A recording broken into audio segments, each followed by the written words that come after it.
تكاد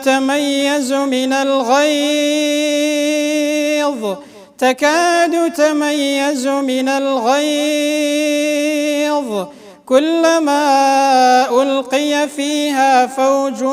سألهم خزنتها ألم يأتكم نذير قالوا بلى قد جاءنا نذير فكذبنا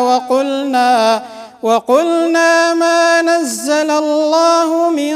شيء إن أنتم إلا في ضلال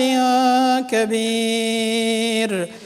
وقالوا لو كنا نسمع أو نعقل ما كنا في أصحاب السعير